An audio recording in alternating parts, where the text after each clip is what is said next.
den her video der vil jeg vise, hvordan vi kan bruge forward difference, som er en numerisk metode til at beregne den afledte funktionsværdi i et givet punkt. Vi kunne forestille os, at vi havde f af x, som er den blå kurve her, og vi gerne vil prøve at regne, hvad er den differentierede funktion i x af j, eller i det hele taget, hvad er den differentierede funktionsværdi i hele x-intervallet her.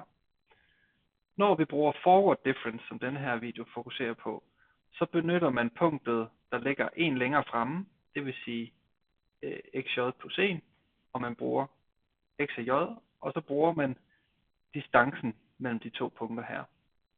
Så hvis vi kigger på formlen, så er det altså f af xj plus 1, det vil sige det her punkt her, minus det her punkt her, og så divideret med forskellen på de her to, som vi kalder h. Man kunne så forestille os, at vi vil gøre det i alle punkterne. Lad os sige, at vi havde et x-interval fra 0 til 1, og vi gerne vil regne f af x, f mærke af x i alle de her punkter her. Jamen, det kunne man jo fint sige, at når j, den er i indeks 0 herover, jamen så kan vi jo godt regne f mærke, fordi at f af xj plus 1, det ligger her.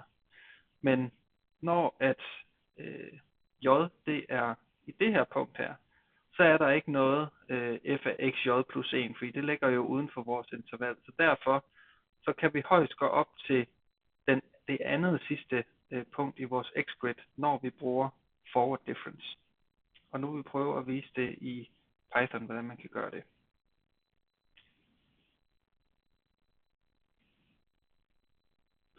Godt.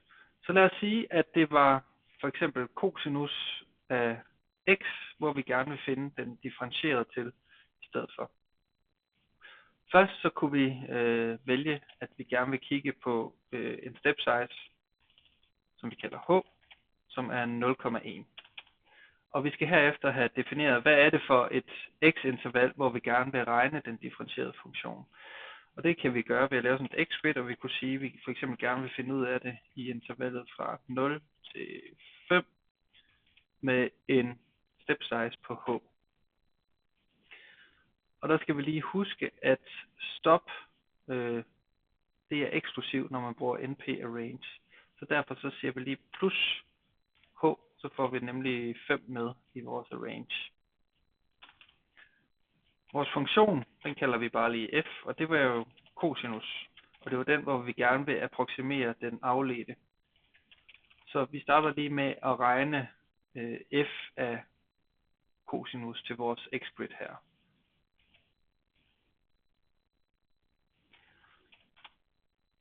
Og der får vi så cosinus af alle de x-værdier, som der er i vores x-grid. Fint. Vi ved ud fra noget kalkulus, at når vi differentierer cosinus, så får vi minus sinus. Så vi kan sige, at den differentierer, så det herovre, vi kalder den df, og vi kan også lige kalde den eksakt, fordi vi også får en, der ikke er så eksakt, nemlig den approximerede senere. Den er lige med sinus af x-grid. Og vi kan lige prøve at køre det. Og lave koden for at plotte det, for at få et overblik over det. Vi plotter x-grid mod df eksakt.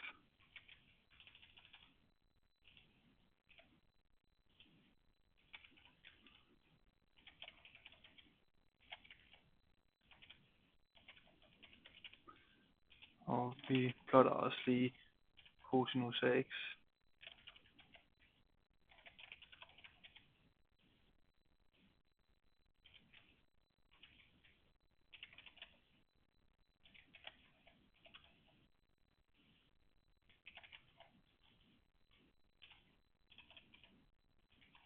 Og tilføjer en legend. Se om vi kan køre det. så får vi altså cosinus af x og den cosinus differentieret, som i virkeligheden er minus sinus af x. Godt. Man kunne komme ud for tilfælde af, hvor man ikke bare lige kan differentiere sin funktion, og derfor så kan vi approximere den med forward difference. Forward difference havde jo følgende formel her. Så vi skal have tastet den her formel ind. Så der står her forward diff, den kan vi sige, den er lige med, okay, vi skal have f, og så skal vi have den i j plus 1. Lad os sige, at vi starter i indeks 0, så vil j plus 1, det vil være i indeks 1. Og så kunne vi tage, hvis j det var 0, så er vi i indeks 0 her. Og så står der, at vi skal dividere med h. Så kan vi lige printe forward diff. Det her, det skulle gerne give os hældningen estimeret med forward difference i vores første punkt. Og det er altså minus 0,05. Og vi kan jo lige, vi kan kigge i plottet her og se, om det passer. Ja, vi kan se i den eksakte løsning, den siger, at den er omkring 0, når vi er i punkt 0 her. Og cosinus af x, den har cirka en hældning på 0 heroppe og begynder at gå lidt nedad, så det passer fint. Godt, men det var jo kun i et punkt, og det er lidt besværligt, hvis vi skal gøre sådan her for hver eneste punkt for at regne alle de differentierede værdier. Så derfor så bruger vi nu det, der hedder indeksering, hvor vi regner på en vektor af gangen. Så vi gør lige sådan her igen. Og i stedet for at vi kun tager punkt, det første, x og j plus 1, så tager vi alle punkterne en forskudt fra de andre.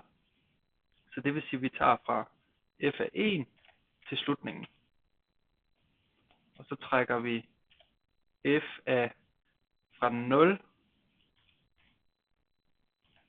til og eksklusiv det sidste. Det vil sige, at vi går, så vi lige kan vise det her. Så har vi altså for vores vektor f af xj plus 1, der tager vi punkterne herfra fra 0,1 og op til 1. Og for f af xj, der tager vi fra 0 og op til 0,9. Så får vi to vektorer, der er lige lange, men er en forskudt af hinanden, ligesom formlen angiver, at de skal være. Og så dividerer vi med h igen. Og så prøver vi lige at printe en gang til og se, hvad det giver.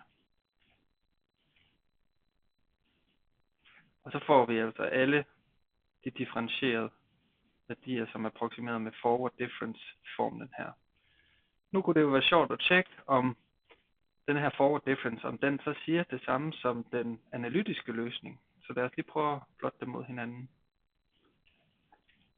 Vi tager først den eksakte løsning, og så kan vi tage forward difference bagefter. Og fordi at forward difference har jo et mindre punkt, fordi at vi kunne ikke få fat i det sidste punkt, da vi så skulle have fat i j plus 1, som ligger uden for vores x-grid. Så derfor så skal vi gå fra 0 til minus 1 her. Og så siger vi forward diff.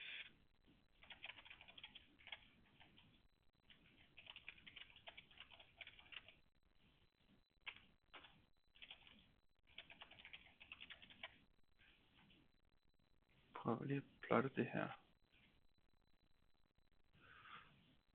Og der har vi så den eksakte analytiske løsning, som er den blå, og forward difference metoden, som giver noget, der ligger forholdsvis tæt på. Der kan man så begynde at lege med h her og gøre den større og se, om det har en betydning. Lad os prøve at køre det en gang til med en større h. og så kan vi godt se, at approximationen den bliver dårligere for forward difference i forhold til før.